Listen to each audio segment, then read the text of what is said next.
La Escuela de Educación Física y Deportes de la Universidad de Costa Rica y Radio 870 UCR presentan Vamos a Movernos.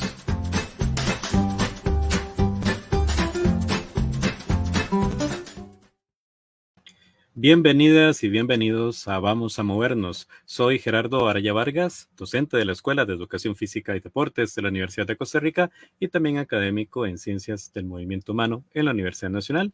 Estaré en la conducción del programa Vamos a Movernos, actividad de difusión educativa de la Escuela de Educación Física y Deportes y de Radio 870 UCR. Hoy tendremos como tema de fondo Historia de los Juegos Paralímpicos, participación de Costa Rica en estas justas. Tendremos la participación de la máster Mariana Peralta Brenes.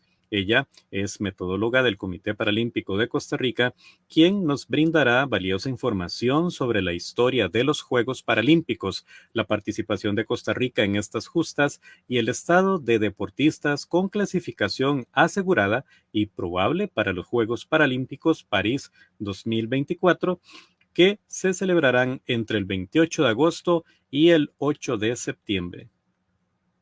En esta entrevista participará además nuestro compañero, el profesor Marco Sánchez Araya, de la Escuela de Educación Física y Deportes de la Universidad de Costa Rica. Estamos en vivo por Radio 870 UCR y en Facebook. Le agradecemos a Fabiola Cordero González en controles y el apoyo de Giselle Mora y de Katy Prado, coordinadora de la emisora. Ahora, vamos de una vez con nuestro tema de fondo. Conversando y moviéndonos.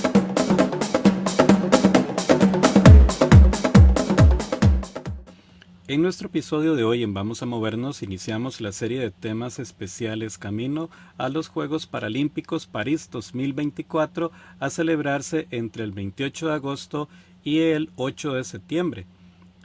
Hoy conversamos sobre historia de los Juegos Paralímpicos, participación de Costa Rica en estas justas. Nos acompaña la máster Mariana Peralta Brenes. Ella es metodóloga del Comité Paralímpico de Costa Rica y le agradecemos por acompañarnos. ¿Qué tal, Mariana? Hola, profesor, ¿cómo le va? Pues muchísimas gracias por la invitación. Es un honor para mí estar por aquí compartiendo y pues enseñando un poquitito, ¿verdad?, sobre el movimiento paralímpico, tanto internacional como a nivel de Costa Rica. Gracias, Mariana, por aceptar la invitación. Y bueno, pues Marco, desarrollemos el tema. Buenísimo, profesor. Muchas gracias, Mariana. También agradecerte por estar acá. Este tiempo de verdad que sabemos que es limitado. Y pues, Mariana, nos gustaría tal vez que nos empieces contando un poquitito del trabajo que vos realizas dentro del Comité Paralímpico y también de toda la experiencia que has tenido dentro de este mundo, ¿verdad? Sí, muchísimas gracias, Marco, de verdad por la invitación también. Pues sí, dentro del Comité Paralímpico, mi rol o mi puesto es metodología deportiva. Básicamente soy como un enlace entre el campo y el Comité Paralímpico, por así decirlo. Entonces, sí, soy como ese enlace, ¿verdad?, entre federaciones y entrenadores, principalmente también atletas, pero principalmente entrenadores, entre lo que ellos quieren y necesitan, ¿verdad?, dentro de su planificación deportiva y lo que se puede lograr dentro de la planificación del Comité Paralímpico, por así decirlo. Entonces, no sé, por ejemplo, ahora los atletas quieren que todo el tema de los campamentos preparatorios para París, entonces, bueno, hay que empezar a analizar, ver si esto, ¿verdad?, tiene sentido dentro de la planificación deportiva de cada uno de los entrenadores y ver si también económicamente nosotros podemos aportar en ese sentido, ¿verdad?, de acuerdo a objetivos nuestros como Comité Paralímpico y los objetivos de cada uno de los entrenadores y atletas. Adicional a eso, pues colaboramos con otros detalles a nivel logístico, a nivel de comunicación, de seguimiento, de apoyo, de tratar de resolver todas las necesidades que tengan entrenadores y atletas para que puedan ellos desarrollarse de la mejor manera y de la manera más tranquila que se pueda. Básicamente ese es como mi rol. Adicional a eso, que la otra semana ustedes van a tener también parte del equipo multidisciplinario, es generar un poco de información, ¿verdad?, de lo que los entrenadores nos están comunicando de la realidad de los atletas, comunicarlo al resto del equipo multidisciplinario para poder generar los ajustes necesarios. Es decir, si sabemos que dentro de la planificación deportiva están en un periodo general o preparatorio específico o ya precompetitivo o lo que sea, pues hacer los ajustes tanto a nivel de fisioterapia, a nivel de psicología y de nutrición, ¿verdad? Ajustando todas las necesidades que tengan cada uno de ellos. Pero entonces es como ese enlace y esa generación de información para tomar decisiones de manera correcta, siempre basados en la parte técnica deportiva que por ahí tienen los entrenadores y nosotros. Excelente, Mariana. Es es una labor bastante grande, ¿verdad? Es una labor muy pesada que yo sé que desde metodología toca, ¿verdad? Toca hacer un poquitito de todo. Pero bueno, de verdad que por dicha hay personas como vos que conocen de este tema, ¿verdad? Ahora, ¿qué te parece si empezamos ya con el tema de fondo, ¿verdad? Eh, Centrarnos ya en la historia de los Juegos Paralímpicos y la participación de Costa Rica para estas justas. Me parece súper bien. Entonces, me indican cuándo puedo presentar Ya. Ya, listo. Entonces voy a compartir por aquí la diapositiva. Para los que nos están escuchando, voy a tratar de ser bastante explícita con la que tal vez estamos viendo, ¿verdad? Y, y listo, creo que ya estaríamos, ¿verdad? Listos para empezar. Perfecto. Entonces, bueno, como el profesor Gerardo y el profesor Marco han indicado, vamos a hablar un poquito de lo que es historia de los Juegos Paralímpicos a nivel internacional y también cuál ha sido nuestra participación a través de todos las distintas ediciones de los Juegos Paralímpicos. Pero no podemos empezar esta conversación sin hablar del fundador del movimiento paralímpico a nivel internacional, el doctor Ludwig Guttmann. Él es neurólogo, bueno, fue neurólogo. Él en realidad nace en Polonia, pero en esta época todos los conflictos de la Primera, Segunda Guerra Mundial, todo el tema de los nazis y todo esto, toda esta filosofía y política que se vive en el mundo en ese momento, él es judío y tiene que huir de Polonia, le prohíben la práctica de la medicina, él era director de un hospital y pues lógicamente al no poder ejercer su profesión, le retienen el pasaporte, bueno, pasa un montón de complicaciones y sale del país, pide refugio, anda por varios países y al final pide refugio en Inglaterra y pues lo aceptan. Él empieza a ahondar dentro de su área de neurología, en lo que es todo el tratamiento y rehabilitación de los pacientes con heridas, especialmente posguerra, ¿verdad? Y muy específicamente los lesionados medulares. Y luego en Inglaterra se crea el hospital de Stoke Mandeville y a él lo nombran director por todo el aporte que ha venido haciendo en todo esto. Eh, Como él es director del hospital Mandeville eh, y dentro de su práctica a través de la vida, él realizaba muchos deportes y lo valoraba dentro de su vida como una terapia, ¿verdad? Específica. Entonces él lo que intenta es plasmar precisamente todo lo que él vive con la práctica deportiva y lo intenta plasmar o transmitir a sus pacientes. Él es consciente de que, como ya sabemos, dentro del área de movimiento humano, el ejercicio físico, la planificación deportiva y todo esto lo que hace al final es mejorar capacidades físicas, fuerza, velocidad, coordinación, resistencia, entre otras habilidades, ¿verdad? Y él lo sabe y lo que hace es aplicárselo a los pacientes. Empieza con polo en silla de ruedas, ¿verdad? Luego va incursionando en otros deportes, baloncesto en silla de ruedas, tiro con arco, netball, lanzamiento y billar. Todo siempre enfocado a los usuarios de silla de ruedas y a personas con lesiones medulares en un principio, lógicamente, porque él se especializaba en lo que eran neurología o lesiones a nivel del sistema nervioso, ¿verdad? El 29 de julio de 1948, ¿verdad? Nótese, posterior a la Segunda Guerra Mundial, él invita a pacientes de Londres, de otro hospital de Londres, a competir, ¿verdad? Ya él los tenía practicando dentro de su misma rehabilitación que él recomendaba y pues invita a otros pacientes a competir en tiro con arco y en lanzamiento de jabalina. Entonces los otros pacientes vienen y empieza este movimiento o esta forma de competir a nivel paralímpico, no se llama todavía así, pero así es como empieza justamente la competencia en personas con algún tipo de situación de discapacidad. Entonces, básicamente, estos primeros juegos, así se le llamaron a esa primera invitación que hizo el doctor a al otro hospital, es en 1948 y son, practican 16 pacientes, solamente 2 mujeres. Aquí podemos ahondar en el tema de género, ¿verdad? Que es un tema también muy interesante, pero podemos dejarlo más bien para otro capítulo. Pero el tema de la equidad de género en el movimiento paralímpico es bastante complicado, o tal vez al final podemos ahondar un poquito en eso. La segunda edición de los juegos, ¿verdad? Le fue muy bien, les gustó, participaron, mejoraron sus capacidades físicas, como ya lo vimos. Entonces el doctor decide repetirlo en 1949, solo que en esta ocasión participan 37 deportistas. Luego lo repite en 1951, 1952, 1959. En realidad, entre todos estos años los está repitiendo. Aquí solo voy a mencionar estos años, pero en todos los años los seguía repitiendo hasta el 1959, donde iban aumentando justamente la participación de los deportistas. Un detalle interesante es que en la quinta edición de estos juegos, en 1952, ya invitan a otras personas fuera de Inglaterra, o sea, otras personas en situación de discapacidad que también practicaban deportes de afuera de Inglaterra, a que practiquen y participen en estos Juegos Internacionales de Stoke Mandeville. Entonces ya no es solo a nivel de Inglaterra, sino que ahora ya se está volviendo más internacional el movimiento, ¿verdad?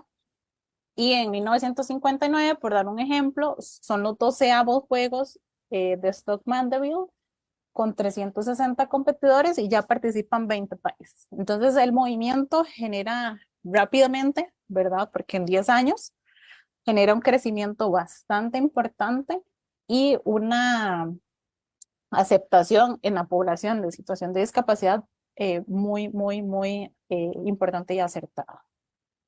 Después de este año de 1959, que es la última edición de los Juegos Stoke Mandeville, viene y surge, aparece la primera edición de Juegos Paralímpicos. El doctor siempre estuvo luchando y luchando y luchando justamente para que este movimiento de competencias crezca, y en 1960 se logra ya definir como la primera edición de los Juegos Paralímpicos, que se hacen en Roma en 1960. En esta edición participan 400 personas en situación de discapacidad en 8 distintas disciplinas, y se tiene 23 países que participan por ahí. Nótese, ¿verdad?, que la tecnología para los que nos están escuchando, las sillas de ruedas y todo a nivel deportivo en 1960 era muy diferente a lo que se tiene ahora, pero igual eso no fue una excusa para iniciar el movimiento paralímpico ya oficialmente en 1960. Luego, la segunda edición de los Juegos Paralímpicos se hacen en Tokio 1964. Igual, todavía seguimos solo con lesiones medulares. Por ahora, como los que pueden observar y los que no en radio, estamos observando algunas imágenes de unos usuarios de silla de ruedas que están en una pista de atletismo, y también otros usuarios de silla de ruedas con la parte del desfile. Todos solamente usuarios de silla de ruedas con lesiones medulares específicamente. Aquí ya compiten 375 personas en 9 disciplinas y participan 21 países. Aquí, por hablar de un tema, se incluye, por ejemplo, el tema del para powerlifting, que lo conocemos ahora como para powerlifting, pero en aquel momento era simplemente el levantamiento de pesas como un deporte que se incluye dentro de estos segundos Juegos Paralímpicos de Tokio 1966. La tercera edición de los Juegos Paralímpicos se hace en Tel Aviv en 1968. Seguimos solamente con lesión medular. 750 atletas, imagínense lo bastante que creció, en 10 disciplinas paralímpicas con 29 países. Y aquí es importante destacar que ya se incursiona, por ejemplo, en el baloncesto en silla de ruedas específicamente femenino. Entonces ahí van apareciendo ya todo el tema femenino, ¿verdad? Que en un principio costó, como vieron, el doctor en su primera edición solo tenía 2 mujeres, y aquí ya se incursiona en el baloncesto en silla de ruedas femenino como un deporte oficial a nivel de los terceros Juegos Paralímpicos en Tel Aviv. Los cuartos Juegos Paralímpicos se realizan en Heidelberg 1972. Seguimos solamente con lesiones medulares, solamente usuarios de silla de ruedas. Igualmente estamos viendo en las imágenes los desfiles de las inauguraciones y vemos solamente usuarios en silla de ruedas. Eran 984 usuarios de silla de ruedas que compitieron en 10 disciplinas distintas. Y ahora tenemos 43 países que quisieron participar en esta edición. En los Juegos Quintos, o en la quinta edición de los Juegos Paralímpicos, se realizaron en Toronto, 1976, y aquí ya el movimiento paralímpico cobra tanta fuerza y se genera esta inclusión a otras discapacidades que aquí ya tenemos, por ejemplo, amputados, aquí ya ingresa la discapacidad visual como una discapacidad que se pueda incluir dentro del movimiento paralímpico. Y en este momento, los que podemos ver la imagen, vemos la primera como versión, ¿verdad?, de las sillas de ruedas deportivas. Ya la tecnología de las empresas llega a producir sillas de ruedas especializadas para la práctica deportiva gracias a todo el crecimiento que ha tenido el movimiento paralímpico. Entonces, para Toronto, 1976, los quintos Juegos, ya empieza a incluirse más discapacidades y más tecnología dentro de los Juegos. Compiten 1,657 personas con situación de discapacidad en 13 deportes distintos de 40 países diferentes.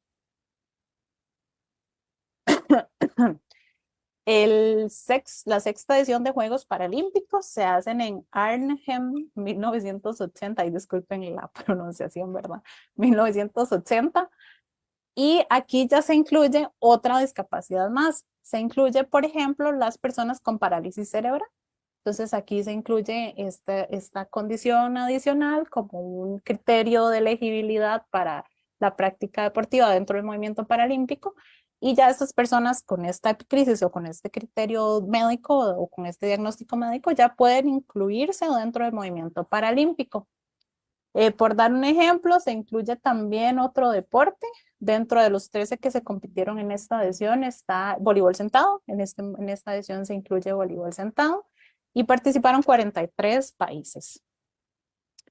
Los séptimos Juegos Paralímpicos se hacen en 2 regiones diferentes. Se hace la mitad en Nueva York y se hace la mitad en el hospital, en el Centro Deportivo Stoke Mandeville. Entonces, es interesante que se hagan 2 ediciones ahí por un tema un tema político, digamos, dejémoslo ahí, ¿verdad? Y participan en uno de los lugares 1,100 personas y en el otro de los lugares, en Inglaterra, 1,800 personas, y participan en 16 deportes paralímpicos. Aquí es importante comentar que, por ejemplo, se incluye ya el deporte de bocha, que es un deporte específico a nivel paralímpico, ¿verdad? No tiene su homólogo, por así decirlo, en el mundo olímpico o en los deportes convencionales. Entonces aquí ya surge el deporte de bocha y desde este momento hasta la actualidad, pues sigue estando en el programa de Juegos Paralímpicos. Adicional a eso, por ejemplo, entra también ciclismo, fútbol 7 para parálisis cerebral, entre otras. En los octavos Juegos Paralímpicos se realizan en Seúl, 1988. Participan 3,057 personas en situación de discapacidad. Participan 16 disciplinas y 60 países. Y aquí sucede algo súper importante dentro del movimiento paralímpico. Desde este momento en adelante y hasta la actualidad, los Juegos Olímpicos y los Juegos Paralímpicos se realizan de manera simultánea, digamos entre comillas, ya lo voy a explicar. Es decir, los Juegos Olímpicos este año vamos a tener París 2024, los Juegos Olímpicos de París van a ser a finales de julio. Y los Juegos Paralímpicos, como el profesor Gerardo lo presentó muy bien al inicio, van a ser a finales de agosto. Entonces no son simultáneos porque sería demasiada la logística, pero se hacen justamente en la misma sede o en las mismas instancias o lugares deportivos y en el mismo país, por así decirlo, y se sincronizan justamente el Comité Paralímpico Internacional y el Comité Olímpico Internacional, se sincronizan para hacer las justas en las mismas sedes con un mes de diferencia aproximadamente por un tema logístico, ¿verdad?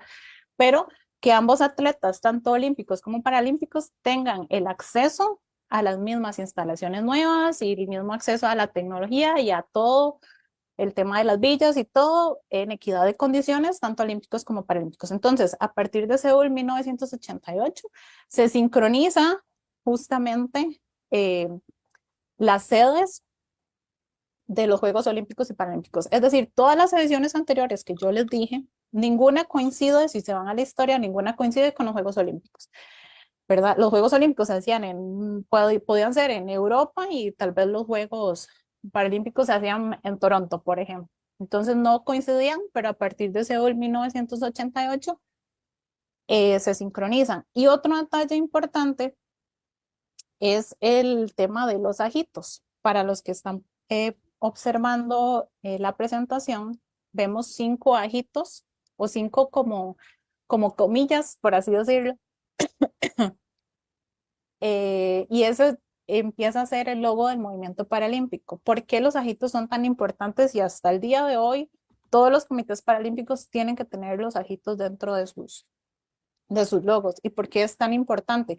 Porque el ajito significa movimiento y es ese movimiento que genera precisamente el movimiento paralímpico en todas las personas en situación de discapacidad.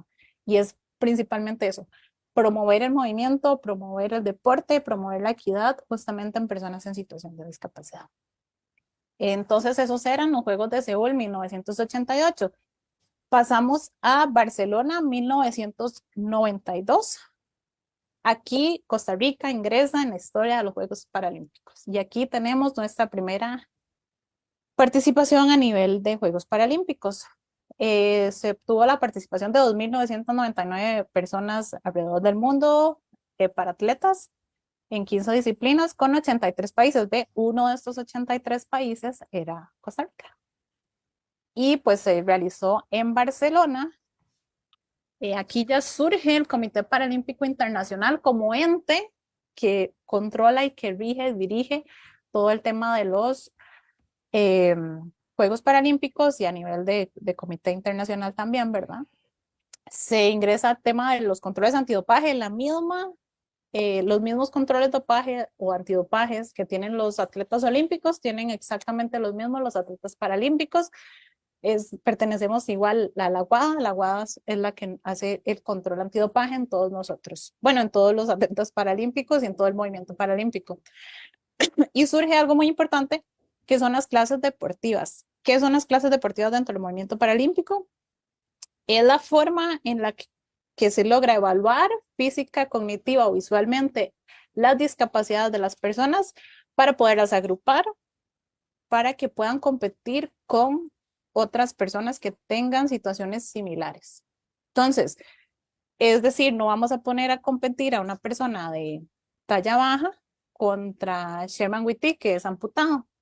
Entonces, cada uno tiene su categoría o su clase deportiva para que puedan competir con sus similares o con condiciones físicas, cognitivas o visuales de manera similar y se puede dar una competencia justa. Aquí en el 92 empiezan a surgir las clases deportivas. Y lo que les contaba, nuestra primera participación, ¿verdad? Tenemos Christian Petersen en paratletismo, es nuestra primera participación. Tenemos a Christian Petersen, que participó en salto largo y que participó también, aquí tenemos a Ricardo Conejo en 800 metros planos, atletismo. Luego tenemos los Juegos Paralímpicos de Atlanta, 1996, 3.529 personas en situación de discapacidad participan por aquí, 20 disciplinas, 104 países y Costa Rica no tuvo participación lastimosamente en esta edición. Luego tenemos la edición de Sydney 2000. Como les digo, a partir de Seúl todo esto va a coincidir olímpicos y paralímpicos. Entonces aquí ya empieza como a sonarnos un poquito más el tema de los años y los lugares, ¿verdad? En Sydney 2000, 3.879 personas participaron en situación de discapacidad, 18 para deportes y 123 países. Aquí surge algo, no sé, si llamarlo un poco triste dentro del capítulo un poco gris dentro del movimiento paralímpico internacional. En este año se incursiona la posibilidad de que las personas con discapacidad cognitiva ingresen y compitan en el movimiento paralímpico. Lo que pasa es que el Comité Paralímpico Internacional no lo tenía tan regulado, como les dije, que ya habían aparecido el tema de las clases funcionales, hay criterios de elegibilidad mínimos, ¿verdad? Porque no es como que, mira, si a mí se me cayó una uña y ya puedo competir en el movimiento paralímpico. No, hay criterios y hay todos unos lineamientos físicos de qué puede, quién puede y quién no puede competir. Ingresa la discapacidad cognitiva en básquet, ¿verdad? Existe el baloncesto en esta edición de Sydney 2000, baloncesto para discapacidad intelectual o cognitiva, y resulta que España gana la medalla de oro y todo bien, la celebración, todo, y al tiempo se dan cuenta que que muchos de los integrantes de la selección de España no tenían ninguna afectación cognitiva, sino que simplemente se estaban haciendo los que tenían una afectación cognitiva. El Comité Paralímpico Internacional, lógicamente, al darse cuenta de no sé, de la farsa que hizo este equipo de baloncesto cognitivo, hace una pausa a la inclusión o a la aceptación de personas con discapacidad intelectual hasta poderlo regular. Después, ahorita les voy a comentar, pero logran regularlo y ahora sí tener criterios específicos con test cognitivos específicos, ¿verdad? Para poder definir bien quiénes ingresan y quiénes tienen los rangos de coeficiente intelectual, que es principalmente lo que se logra determinar, pero también hay un tema de conducta adaptativa que se toma en cuenta por ahí, pero bueno, quiénes podrían competir y que sea una afectación real y que no estén fingiendo. A nivel de Costa Rica, en esta edición de Sydney 2000, tuvimos la participación de Lawrence Molinas y Baja, que por ahí todavía es un atleta paralímpico bastante destacado. Bueno, sí, un atleta paralímpico. Y por ahí también, bueno, lo vemos en 100 metros planos, la categoría de las T54, y lo vemos en los 200 metros planos. Luego tenemos Atenas 2004, ¿verdad? Los 12avos Juegos Paralímpicos. 3.800 atletas, 19 disciplinas, 135 países. En Atenas 2004, pues como les cuento, ya aquí la discapacidad intelectual no estaba. Entra, por ejemplo, fútbol 5 con discapacidad visual. Y hay una modificación en el logo de los ajitos, ¿verdad? Antes tenía los colores olímpicos, ahora no, pasan a unir ciertos colores y quedan los ajitos solo con 3 colores.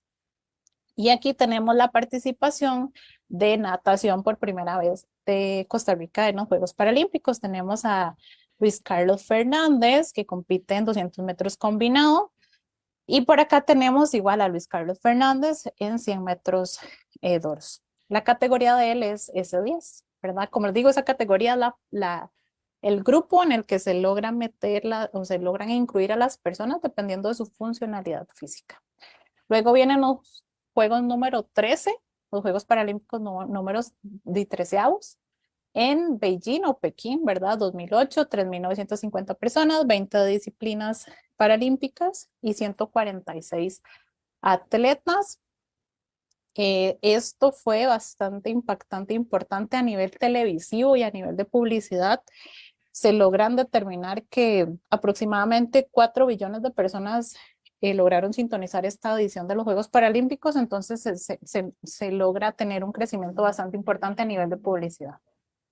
En nuestra participación en los Juegos de Beijing 2008, pues tenemos por ahí la incursión de tenis de mesa, para tenis de mesa, en realidad.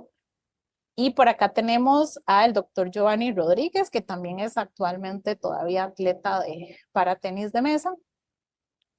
Y por ahí tenemos también a Domingo Argüello García, que también sigue siendo pues atleta para tenis de mesa.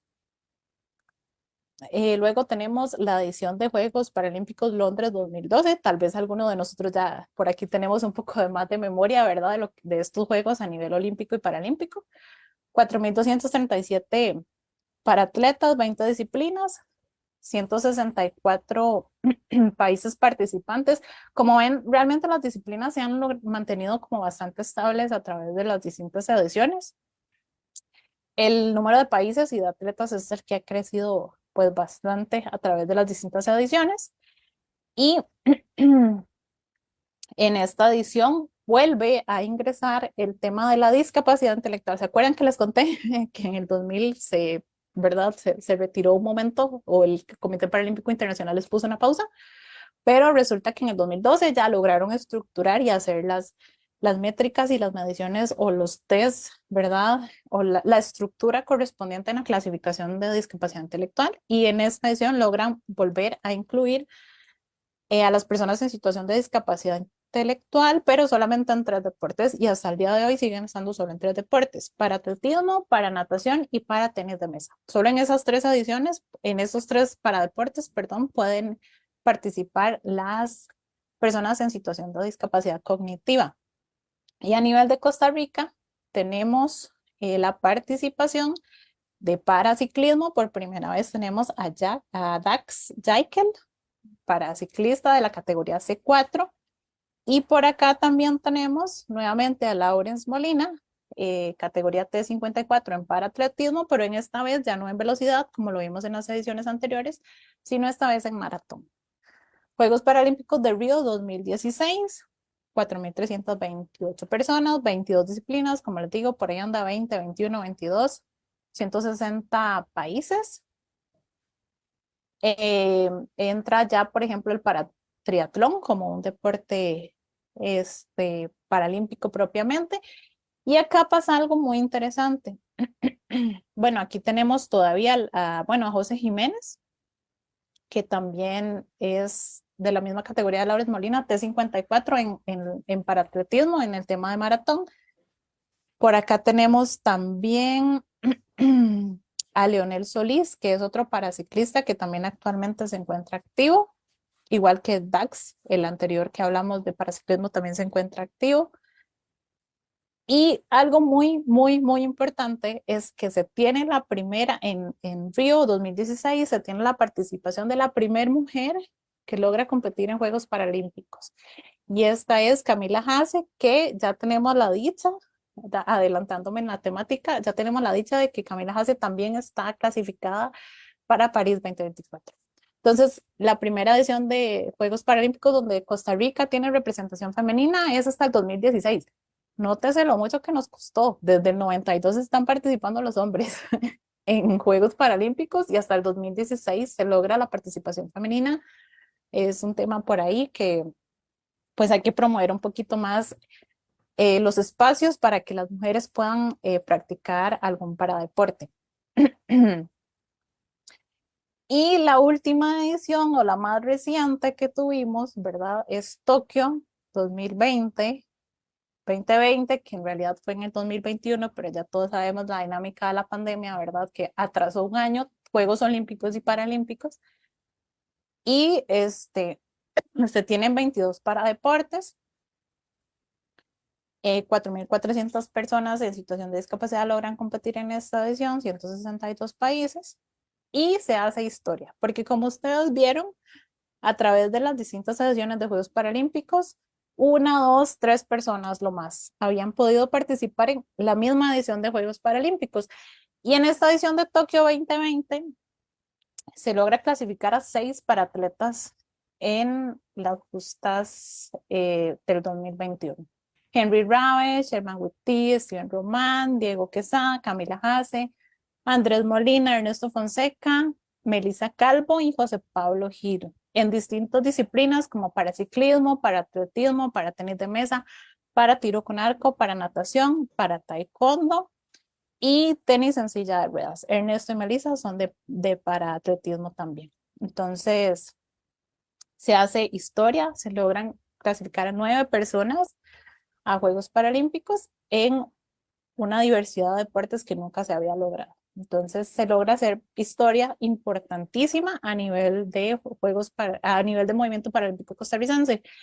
Y dentro de los logros, que creo que es lo que más se ha sonado o se ha escuchado a nivel eh, reciente, fueron las 2 medallas. Realmente a la delegación le fue bastante bien en general, pero lo más destacable de estas justas fueron las 2 medallas que obtuvo Sherman en la categoría T64. Como les digo, él es amputado de pierna izquierda. Entonces la amputación implica que es un T64 o T63, depende del nivel de la amputación, pero Sherman es T64 propiamente en su clasificación, es decir, él compite con otros amputados similares a él y logra tener medalla de plata en 100 metros T64 y medalla de oro en 200 metros T64, generando también un récord paralímpico. Entonces, pues eso fue lo más destacable de esta edición de Juegos de Tokio 2021. Y ahora, como el profesor Gerardo nos comentó, se viene la edición de París 2024. A finales de agosto vamos a tener la participación de la delegación de Costa Rica, ¿verdad? Sería la edición número 17 de Juegos Paralímpicos del 28 de agosto al 8 de septiembre. Se espera que 185 comités paralímpicos o países vayan a competir en 22 deportes. Como les digo, ha habido como consistencia en el tema de los paradeportes. Y se espera que 4.400 paratletas vayan a estar por ahí, que más de 3 millones de espectadores se vayan a ir a las distintas lugares de competición, ¿verdad? A poder observar estas justas a nivel presencial, ¿verdad? Ni hablemos a nivel virtual, sino que a nivel presencial, que 3 millones de personas vayan a ir a ver estas justas paralímpicas de París 2024. ¿Cuáles son los deportes que vamos a tener en París? Pues los mismos que tuvimos en Tokio, no hubo cambio. Para atletismo, badminton, baloncesto en silla de ruedas, bochas, que les digo que es un deporte específico del movimiento paralímpico. Para ciclismo, tanto en ruta como de pista, esgrima, en silla de ruedas, fútbol 5 para ciegos, goalball, que es otro deporte para personas con discapacidad visual, específico del movimiento paralímpico, halterofilia para powerlifting, como les digo, hípica, judo, pues para natación, para piragüismo, para remo, rugby en silla de ruedas, para taekwondo, para tenis de mesa, tenis en silla de ruedas, para tiro deportivo, tiro para deportivo y para tiro con arco, para triatlón y voleibol sentado. Esas serían los 22 para deportes. Ahí salen 23 porque ciclismo lo dividen ¿verdad? En pista y en ruta. Pero en realidad son 22 para deportes del 28 de agosto al 8 de septiembre. ¿Y cómo está la delegación de Costa Rica, verdad?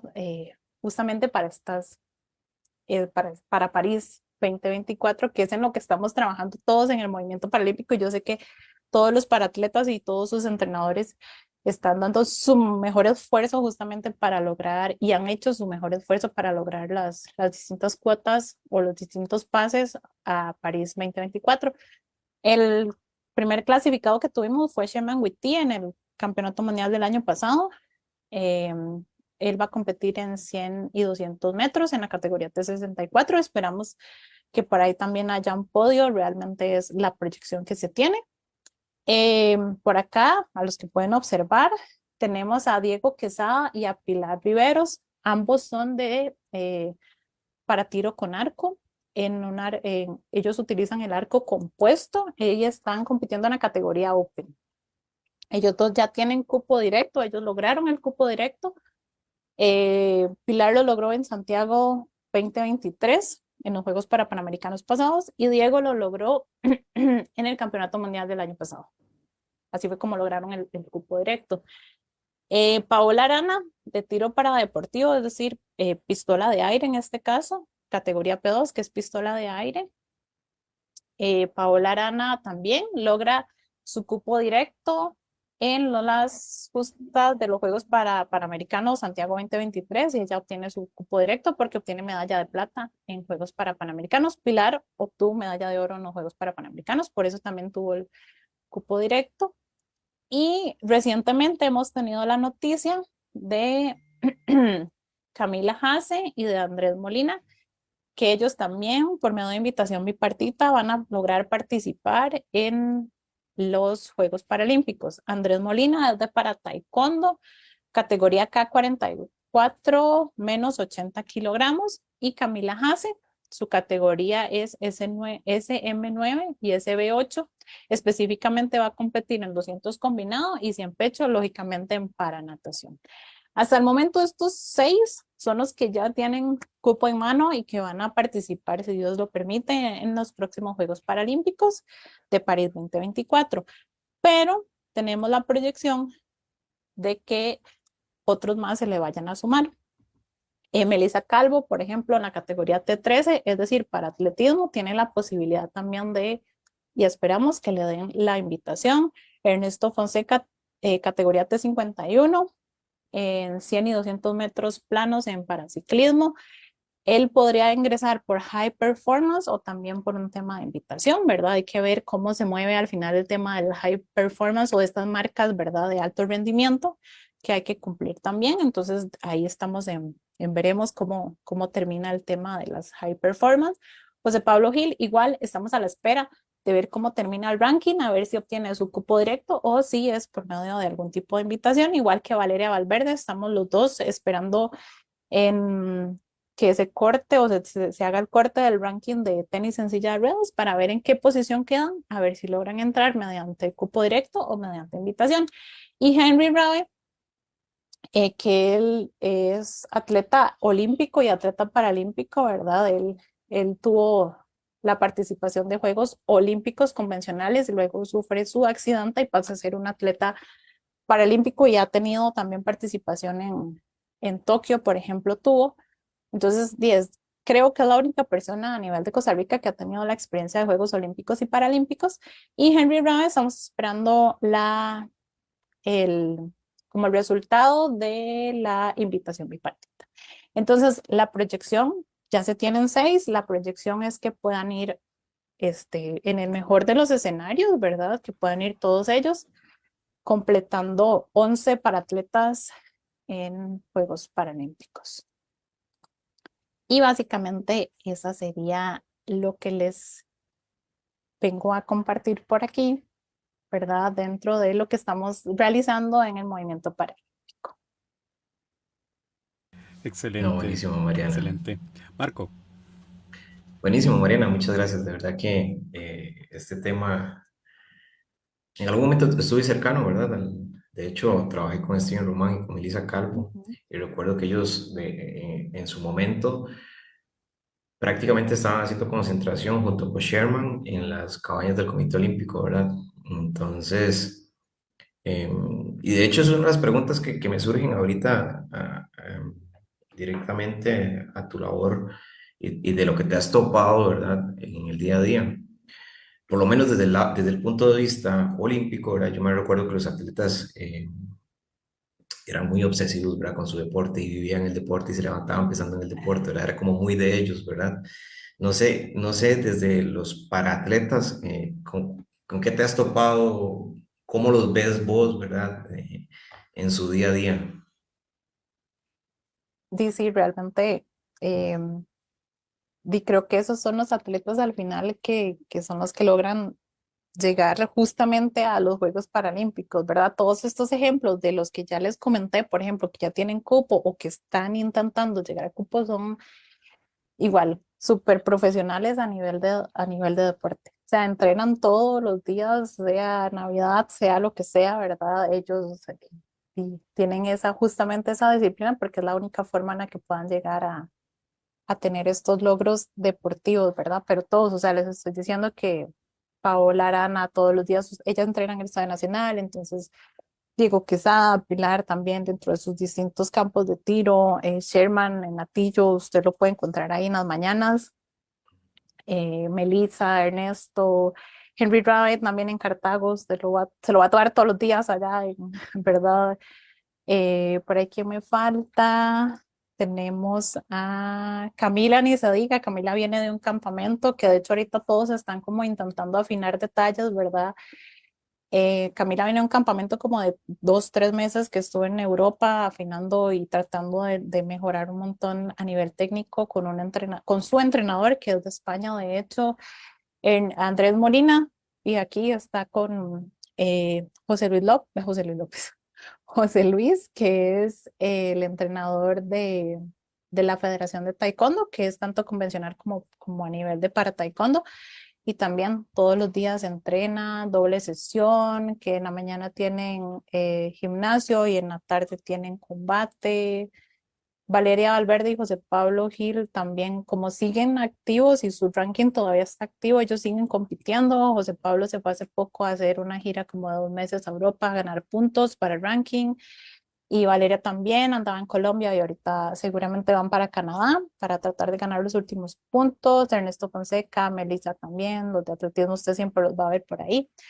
Y básicamente esos y son el día a día, o sea, realmente el día al día, pues tendrán un día a la semana de descanso, ¿verdad? Pero sí, básicamente comen, viven y el proceso es muy interesante porque entonces los chicos juveniles, que aquí hablando de otro tema, el otro año tenemos los Juegos para Panamericanos Juveniles en Santiago 2025 y los juveniles que vienen ahí detrás, los atletas paralímpicos, bueno, para los paratletas todavía no son paralímpicos, ¿verdad? Pero los paratletas juveniles ven justamente eso y tenemos ahí unos chicos juveniles que, o sea, eso es así obsesión, ¿verdad? Esos todavía son más fiebres que los grandes ya tienen como una estructura diferente, pero los juveniles es algo sorprendente, o sea, ellos ven así, todas las competencias, hacen todo, están súper atentos del ranking, entonces ya desde chiquititos vienen como con ese chip que sabemos que van a llegar a hacer grandes cosas a nivel americano y a nivel, ojalá, mundial o a nivel paralímpico. Pero entonces sí, realmente sí, la preparación es exactamente la misma que a nivel de Juegos Olímpicos, ¿verdad? Ujú. Es que si no, no lo van a lograr y si no, no van a tener el nivel para competir a nivel mundial. Sí, ¿verdad? Qué importante que es eso. Mariana, yo en realidad tengo muchas preguntas, pero el tiempo siempre se nos hace corto, ¿verdad? De verdad que no conozco a la mejor persona para hablar de este tema Ujú, que vos. De verdad que... Y también ahora lo estaba pensando, cuando uno está involucrado en metodología del entrenamiento y tener tanto contacto ujú. con muchísimos deportes, ¿verdad? Pues el teje y maneje se vuelve relativamente fácil en este tema, ¿verdad? Entonces, de verdad que con toda tu experiencia no conozco a la mejor persona que pueda hablar de este tema. Y pues de mi parte agradecerte, de verdad tengo miles de preguntas, no sé si el profesor Ujú. tendrá alguna otra consulta. No, de mi parte, más bien agradecerle a Mariana y bueno, pues aprovechamos para recordar que estamos conversando sobre historia de los Juegos Paralímpicos, participación de Costa Rica en estas justas. Hemos tenido una grata presentación de parte de la máster Mariana Peralta Brenes, metodóloga del Comité Paralímpico de Costa Rica. Y estamos en vivo en Vamos a Movernos, programa de la Escuela de Educación Física y Deportes y de Radio 870 UCR. Y estamos en transmisión por medio de la plataforma de Facebook. Más bien, Mariana, nuevamente reiterando el agradecimiento. Te pediríamos algún mensaje a modo de cierre para este tema. eh, Algunos aspectos importantes que pues quisieras recalcar a modo de cierre para esta temática, para que le queden por ahí al público que nos ha seguido en transmisión por medio de Radio 870 UCR y también la transmisión en Facebook. No, sí, yo quisiera, bueno, primero invitarlos para el siguiente programa porque de hoy en 8 vamos a tener a las compañeras del equipo multidisciplinario y que ellas van a detallar cómo ha sido el trabajo, justamente era la pregunta de Marco, ¿verdad? ¿Cómo ha sido ese trabajo día a día con todos estos paratletas que van a ir a participar a París 2024? Entonces, no se pierdan el programa de la otra semana, va a estar muy interesante también, ¿verdad? Vamos a tener pues, la visión de otras personas de distintas áreas, que eso también nos enriquece mucho a nosotros como profesionales del movimiento humano.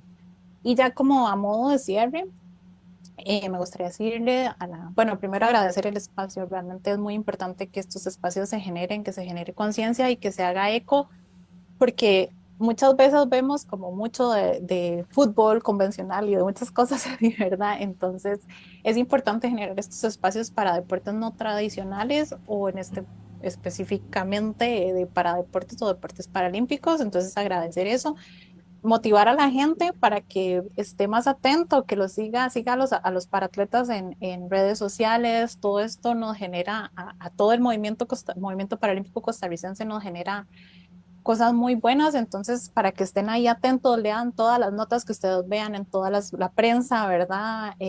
Porque todo eso es impacto positivo y cada vez nos dan como más pelota a nivel del movimiento paralímpico, porque muchas veces nosotros llamamos a conferencia de prensa y llegan dos, o a veces ni llegan los periodistas, porque es que no mueve, pero últimamente, y voy a ser muy honesta, realmente sí hemos tenido como más crecimiento y más apoyo, y eso es gracias a las personas que leen las notas, ¿verdad? Y que ven, que dejan canal, el que sea, cuando están pasando una nota, no lo cambian porque no es fútbol. Entonces, motivarlos para eso, ¿verdad? Y ojalá sigan existiendo este tipo de espacios y que sigan a los paratletas, que ellos van a estar encantados de que los sigan en las distintas redes sociales. Y ya como a nivel profesional, yo sí quiero como de hacer como un eco a nosotros como profesionales del movimiento humano específicamente, pero en todas las áreas, pero quiero hacer este llamado como de atención tal vez, de que no nos dé miedo. Si estamos en una escuela, si estamos, no sé, en un gimnasio y nos llega una persona, no sé, amputada con un bastón, una prótesis, en una silla de ruedas, que no nos dé miedo, porque tal vez ahí está el futuro atleta paralímpico, ¿verdad? Entonces, que no nos dé miedo, es simplemente hacer lo mismo que ya sabemos hacer con personas que tal vez tienen una condición un poco diferente, pero que pueden realizar casi que, no voy a decir que exactamente lo mismo, ¿verdad? Porque claramente hay una situación de discapacidad, pero pueden hacer adaptaciones para que puedan llegar a realizar lo mismo. Entonces yo sí quiero hacer ese llamado, generemos espacios, no nos dé miedo en los comités cantonales. Ay, no, es que nosotros no tenemos entrenadores para natación, no importa, el mismo entrenador que da natación convencional puede entrenar al chico, es que es el mismo libre, es el mismo dorso, es el mismo pecho, sí, tal vez no pueda hacer el gesto completo porque no tiene mano, pero no importa, es el mismo movimiento, ¿verdad? Entonces, que no nos dé miedo, que generemos justamente esos espacios para que más personas se puedan sumar a la práctica deportiva, en este caso del paradeporte, y qué tal nos sorprenda por ahí, ¿verdad? Algún talento deportivo y que lo podamos ver en Juegos para Centroamericanos y del Caribe, en Juegos para Panamericanos o en Juegos Paralímpicos. Y sí, un hincapié mucho más específico para que generemos espacios para las mujeres, porque sí es una realidad bastante importante. Ya sabemos que por ser personas en situación de discapacidad tienen una barrera, que es el acceso, que tal vez quieren ir a la piscina y la piscina tiene gradas y no pueden llegar. Entonces ya hay barreras que existen como sociedad, tratar de eliminarlas lo más que pueda, pero sabemos que hay una doble barrera en la condición de las mujeres en situación de discapacidad, y por eso vimos que Camila Haas hasta el 2016 logra la participación en los Juegos Paralímpicos. Por eso estamos tan retrasados en la parte del desarrollo del movimiento paralímpico femenino. Entonces, generar todavía más espacios, ojalá para las mujeres en situación de discapacidad que quieran practicar deportes. No les pongamos barreras, no tengamos ese miedo, ay, no, pero es que usted después se cae, no, es que usted hay que cuidarla, pobrecita. No, el pobrecito no existe, decimos en mi trabajo, mi jefe siempre dice eso. El pobrecito no existe, son personas con realidades diferentes, pero así como yo tengo el pelo negro, es como tener el pelo macho, es como, o sea, es algo físico, generalmente discapacidad física, que es lo que nos diferencia, pero la capacidad de las ganas y el beneficio que tiene las personas de practicar deportes es el mismo en todos. Entonces ya, perdón, fue una conclusión muy larga, pero bueno, esos eran los 3 puntos que quería dar como conclusiones. Ah, bueno, y que sigan también, perdón, juegos paranacionales, ¿verdad? Que estamos justamente en estas semanas, ¿verdad? En Juegos Paranacionales, entonces también desde ahí el ICODER ha generado espacios para que 6 paradeportes se puedan desarrollar en Juegos Paranacionales y desde ahí empiezan a crecer, ¿verdad? Y ahí van avanzando hasta llegar a esto que son los Juegos Paralímpicos. Pero eso sería ya, perdón. Excelente, Mariana. Nuevamente reiterarte el agradecimiento por habernos acompañado para hablar sobre el desarrollo histórico de los Juegos Paralímpicos y sobre todo la participación de Costa Rica en estas justas y también pues comunicarnos todos estos aspectos tan relevantes el desarrollo de este movimiento paralímpico en el país. Y bueno, así vamos a nuestro cierre del programa. Si desea más información, visite nuestra página web www.edufi.ucr.ac.cr.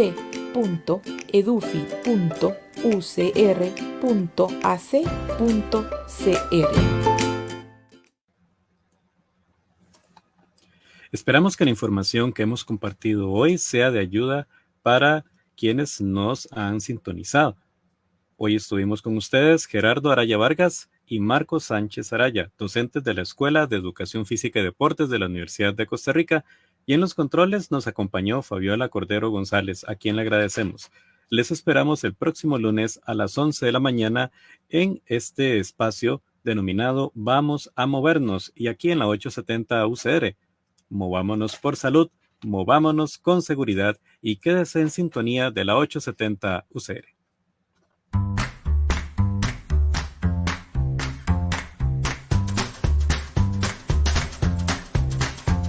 La Escuela de Educación Física y Deportes de la Universidad de Costa Rica y Radio 870 UCR presentaron Vamos a Movernos.